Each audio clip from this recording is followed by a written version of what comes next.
इतिहास इस बात का गवाह है दोस्तों कि जिसकी बराबरी नहीं की जा सकती ना तो उसकी बदनामी शुरू कर दी जाती है।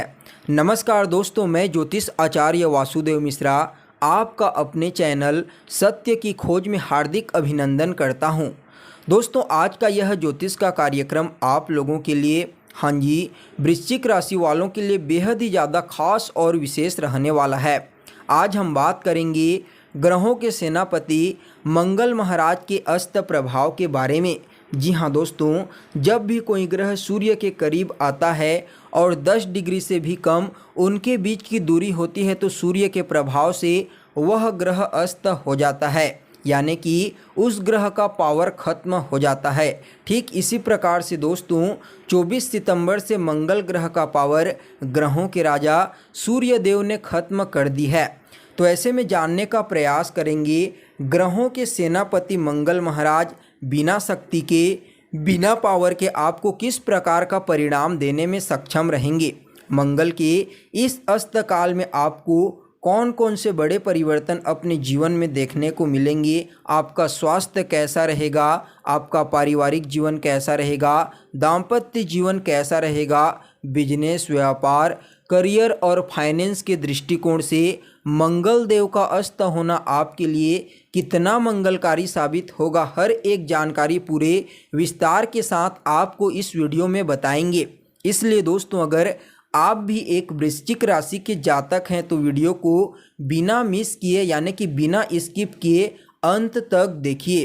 तो दोस्तों, यह जो ज्योतिष का कार्यक्रम है यह आपकी जन्म की राशि चंद्र राशि पर आधारित है। अगर आपको अपनी जन्म की राशि मालूम नहीं है तो आप इसे अपनी प्रचलित नाम राशि के आधार पर समझ सकते हैं।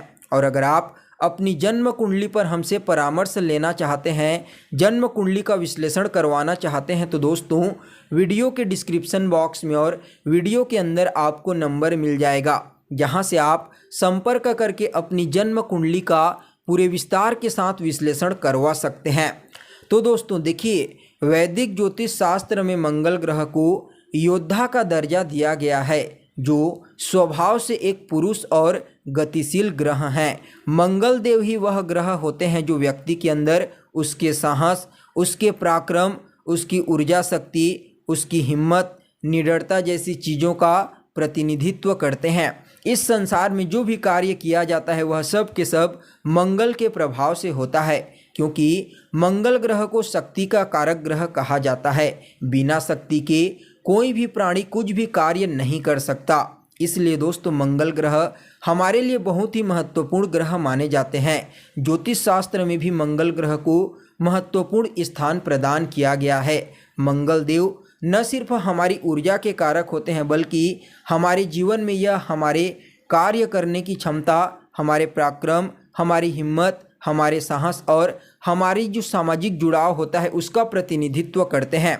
जब भी किसी व्यक्ति की जन्म कुंडली में मंगल ग्रह बलवान और शुभ अवस्था में मौजूद होते हैं तो ऐसी स्थिति में वह व्यक्ति काफ़ी ज़्यादा साहसी होता है, निडर होता है, पराक्रम से परिपूर्ण होता है, किसी भी कार्य को करने के लिए तत्पर रहता है और किसी भी परिस्थिति में किसी से नहीं डरता, चाहे सामने में प्रधानमंत्री ही क्यों ना हो। यह सब के सब मंगल के प्रभाव में आता है। जबकि इसके विपरीत दोस्तों, जब भी मंगल ग्रह किसी व्यक्ति की कुंडली में कमज़ोर हो जाते हैं, बलहीन होते हैं, तो उस कंडीशन में व्यक्ति के अंदर साहस की कमी होती है, आत्मविश्वास की कमी देखने को मिलती है। वह व्यक्ति डरपोक प्रवृत्ति का होता है और छोटी छोटी मुश्किल परिस्थितियों में भी घबरा जाता है।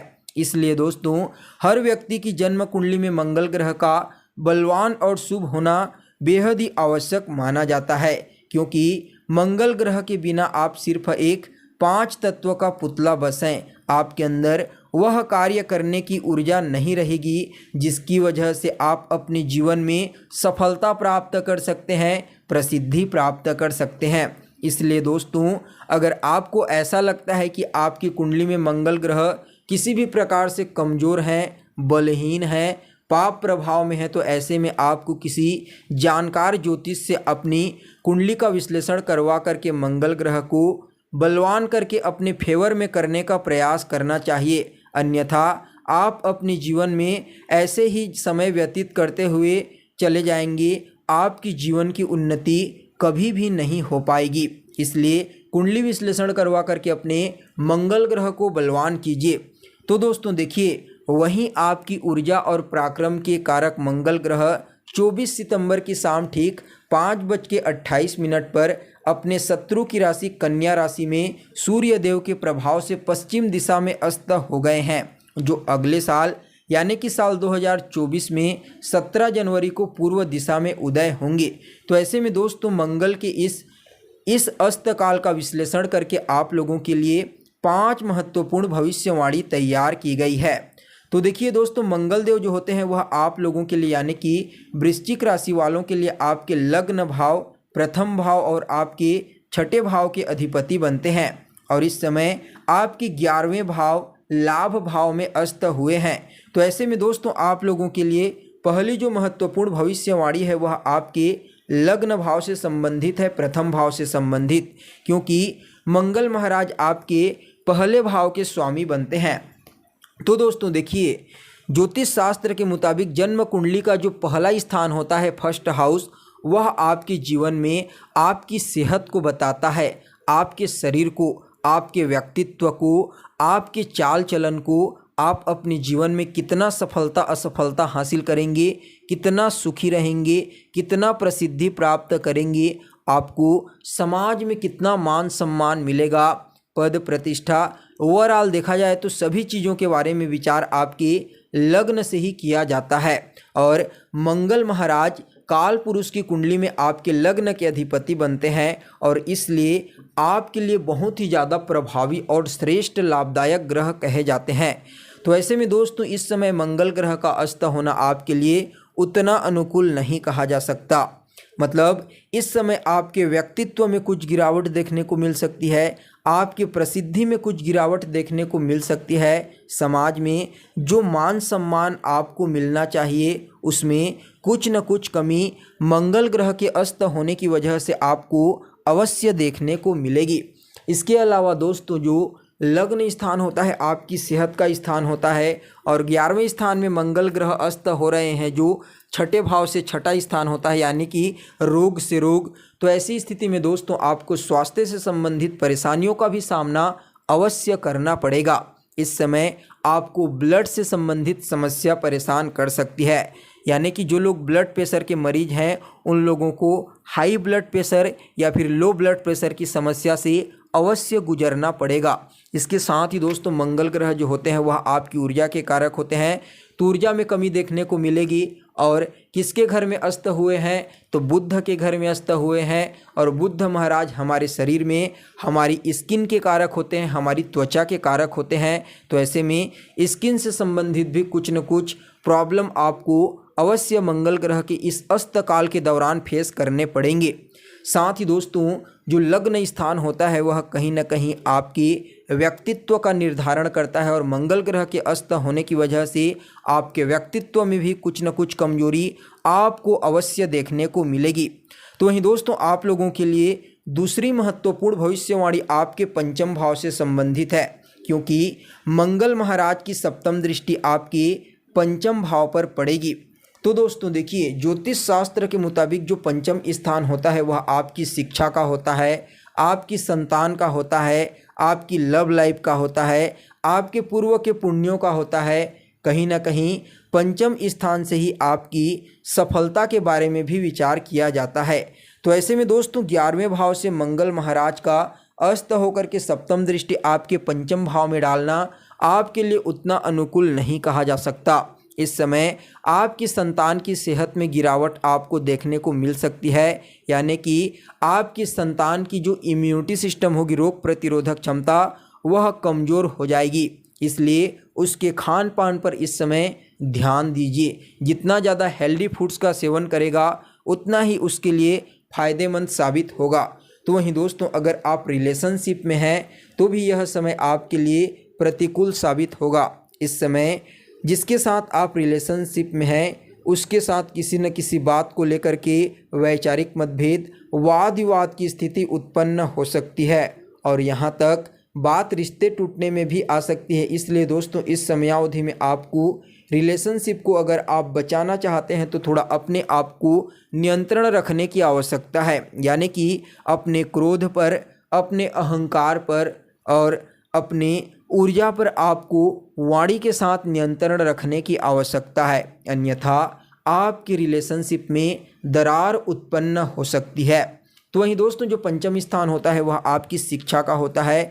तो ऐसे में इस समय आपका मन पढ़ाई लिखाई में नहीं लगेगा। अगर आप एक विद्यार्थी हैं तो इस समय आपका मन डाइवर्ट होना निश्चित तौर पर दिखाई दे रहा है। साथ ही पंचम स्थान आपके पूर्व के पुण्यों का होता है। तो ऐसे में पूर्व के पुण्यों का जो सकारात्मक परिणाम आपको मिलना चाहिए वह आपको नहीं मिल पाएगा।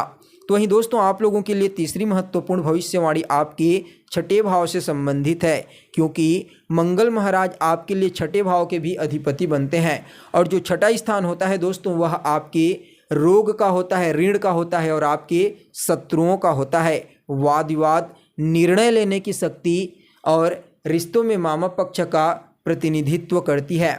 तो ऐसे में दोस्तों मंगल ग्रह का आपके छठे भाव के अधिपति होकर के एकादश भाव में अस्त होना आपके शत्रुओं में वृद्धि कर देगा, आपके रोगों में वृद्धि कर देगा। मामा पक्ष के साथ भी कुछ न कुछ कमजोरी आपको अवश्य देखने को मिलेगी। अगर आपने किसी से पैसा उधार ले रखा है तो वह सामने वाला व्यक्ति आपको इस समय परेशान कर सकता है। इसलिए इन चीज़ों का आपको थोड़ा ज़्यादा ध्यान देने की ज़रूरत है।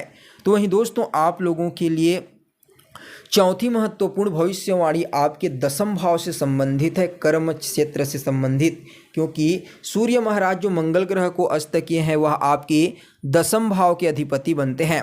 तो दोस्तों जो दसम स्थान होता है वह आपके कार्य क्षेत्र का होता है, आपकी सफलता का होता है, आपके पद प्रतिष्ठा, आपकी प्रसिद्धि का होता है। और सूर्य महाराज लाभ भाव में गए हैं, अस्त कर दिए हैं मंगल ग्रह को, तो कार्य क्षेत्र से संबंधित ज़्यादा परेशानी तो नहीं होगी, कुछ ज़्यादा परेशानी होगी ही नहीं, लेकिन उतना ज़्यादा सकारात्मक परिणाम भी आपको नहीं मिलेगा, क्योंकि मंगल ग्रह का बल जब तक सूर्य महाराज को मिल रहा था तो आपको लगातार लाभ के अवसर देखने को मिल रहे थे। लेकिन यहाँ पर मंगल ग्रह के कमज़ोर होने की वजह से सूर्य भी कहीं ना कहीं अपने आप को कमज़ोर महसूस करेंगे, जिसकी वजह से जिस प्रकार का सकारात्मक परिणाम कार्य क्षेत्र की वजह से लाभ के रूप में आपको प्राप्त होना चाहिए वैसा आपको इस समयावधि में बिल्कुल भी प्राप्त नहीं होगा।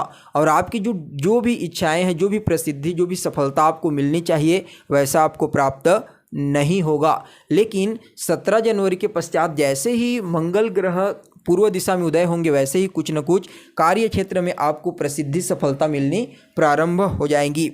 तो वहीं दोस्तों आप लोगों के लिए अंतिम और पांचवी महत्वपूर्ण भविष्यवाणी आपके एकादश यानी कि 11वें भाव से संबंधित है, क्योंकि इस समय आपके लाभ भाव 11वें भाव में ही सूर्य से मंगल महाराज अस्त हुए हैं।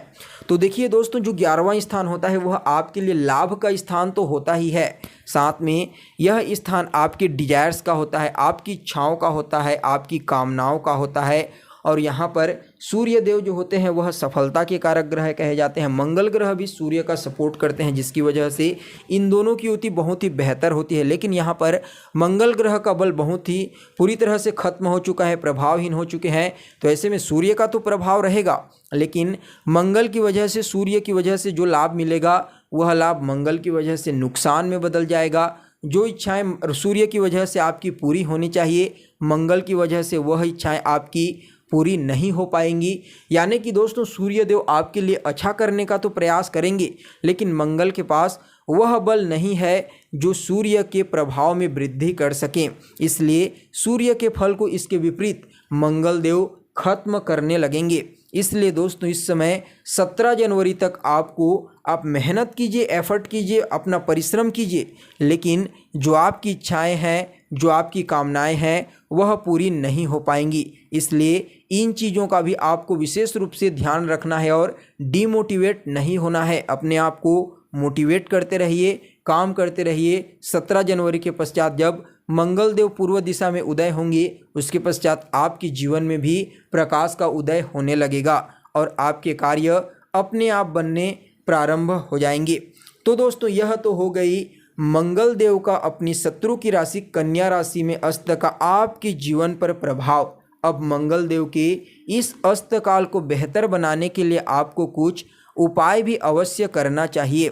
तो दोस्तों नियमित रूप से मंगल देव के बीज मंत्र ओम अंग अंगारकाय नमः इसे रोजाना सूर्योदय के पश्चात 108 बार जाप कीजिए। साथ ही मंगलवार के दिन गरीब और ज़रूरतमंद लोगों की मदद कीजिए, उनकी सहायता कीजिए और उनके बीच में कुछ न कुछ मीठा चीज़ या फिर मिठाई अवश्य बांटिए। आपके लिए मंगल का यह अस्तकाल सकारात्मक साबित होगा। तो दोस्तों कैसी लगी आपको जानकारी कमेंट कीजिए, लाइक कीजिए और बने रहिएगा हमारे साथ। फिर मिलते हैं एक नए और ताज़ा एपिसोड में, तब तक के लिए नमस्कार।